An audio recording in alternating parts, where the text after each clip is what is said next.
नमस्कार मु कल्पना मो चैनल कल्पनाजीत को स्वागत करुच्ची। आशा करुच्ची आपण माने समस्ते भलरे एंड खुशी थे। आज आम मुग मंडा एंड नड़िया मंडा प्रिपरेशन करवा। फ्रेंड आपण मानक भल पाइबा एंड सपोर्ट मते आगो को बढ़िया पे बहुत सारा हेल्प करुच्ची। आपण माने मते एमती बहुत सारा भल पाइ देथा तो मो आपण मानक पई न्यू न्यू वीडियो सब एमती आणुथेबी। देरी न करी चलन स्टार्ट कर देबा आज रो वीडियो। आज आम केमती कौन पिठा करवा दशहरा पाई मैं पिठा करची चलतु आपण मैंने केमती कौन करेंगे आम देखा। फास्ट आम ये गोटे केजी चावल को मुझे अलरेडी 2 ରୁ 3 घंटा भिजे रखी देन तापर मुझे छाणिकी आनी तापर मुझे मिक्सचर रे ग्राइंडिंग कर दी। देन चाहिए आप ढिंकी में कुटी पारे। आजिकल दुनिया ढिंकी भी किए यूज करुच्ची ग्राइंडर ये कर पानी देवेनि चूना प्रिपेरेसन आप करदे। गोटे केजी चावल नहीं आप चाहिए कम कि अधिक नहीं पारे। मुझे 1 लीटर पानी नहीं आपड़ जदि पानी टी अधिक करके काढ़ीदेवे जदि पानी कम हम आप दे पारे। 1 लीटर पानी नहीं देन तापर लुण पकई आपणकर टेस्ट वाइज आप लुण पकई मुझे 1 स्पून लुण पकई 1 केजी चावल को आप चाहिए टी अधिक कि कम करेंगे केते करेंगे क्वांटिटी चावल कम ही पारे अधिक करेंगे से अनुसार आप लुण पकईबे। जंतणी प्रिपेयर करिया प्रोसेसटा मीडियम फ्लेम रे आपण करेंगे।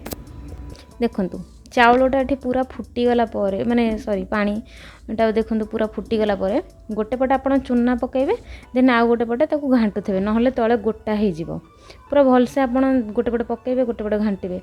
जंतणी केमती प्रिपेरेसन पूरा परफेक्ट है बोली जानवे देखिए हाथ में जमा लागू न पूरा तलू भलसे छाड़ी जाऊथबो ताहले जानबे जंतणी माने टिके प्रिपेरेसन है बोली।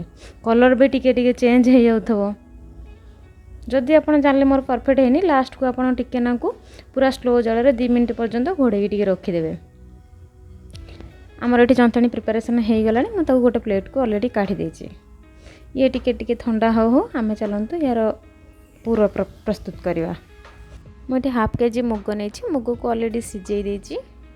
मुझे 2टा नड़िया नहीं आपड़ चाहिए मुगर परिमाण कम कि अधिक करेंगे। मुझे 150 ରୁ 200 ग्राम गुड़ पकाऊँगी।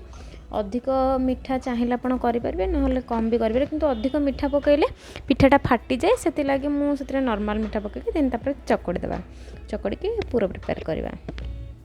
देखो मोर ये ऑलरेडी मुग पूरा प्रिपेयर हो जाए। देन तापर नड़िया को तो मुझे कोरिकी रखी 2टा से चीनी पकेबे से 150 ରୁ 200 ग्राम चीनी पकईकी चकड़ी देवे।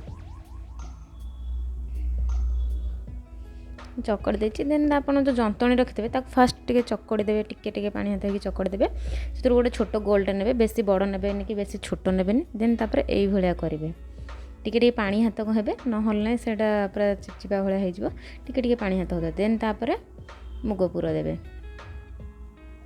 मुग पूरा देके हाथ धोईदेवे ना चारिपटे कला कला होगी असना देखा से हाथ धोईदेवे तार एक्सट्रा गुड़ाक ये काढ़ीदेवे। देन तापर गोल टाइप रो करेंगे गोल करंतु लंबा करंतु आप जो भाया सेप देवाई चाहिए सेमती दे पारे किसी कथा नहीं। देन तापर नड़िया आम सेमती करवा गोल कर देके टिके पतला पतला करदबा।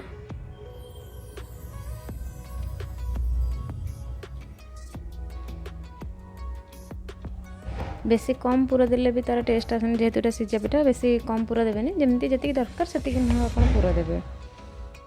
रेडी गोल लंबा लंबा टिके रखी से गोल गोल देले लंबा लंबा रखिए जहाँ आप जमती चाहिए सेमती सेप दे पारे टिके पानी हाथ होते किंतु एमती सब करवा। मुझे 2 ରୁ 3 लीटर पानी नहीं आप पानी परिमाण अधिक रखिए जहाँफल कि पिठाटा पूरा बुड़ीज पानीटा पूरा फुटी गला पर पिठा को धीरे धीरे छाड़े एटा पूरा हाई फ्लेम रे करेंगे आप ये प्रोसेसटा पूरा धीरे धीरे छाड़े ना पिठाटा फाटी जीवो।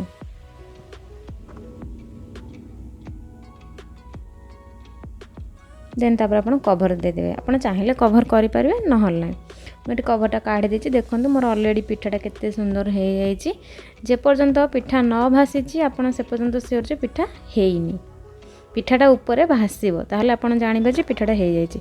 मु बर्तमान आपको सर्विंग प्लेट रे काढ़ी आपन को माने देखौछि केमती कौन तार भांगिकी देखले केमती कौन देखा जाउछि बोली। ଦେଖନ୍ତୁ ମୁଁ ଏଠି ଅଲରେଡ଼ି ସର୍ଭିଂ ପ୍ଲେଟ୍ରେ କାଢ଼ି ଦେଇଛି। କେତେ ସୁନ୍ଦର ଦେଖାଯାଉଛି।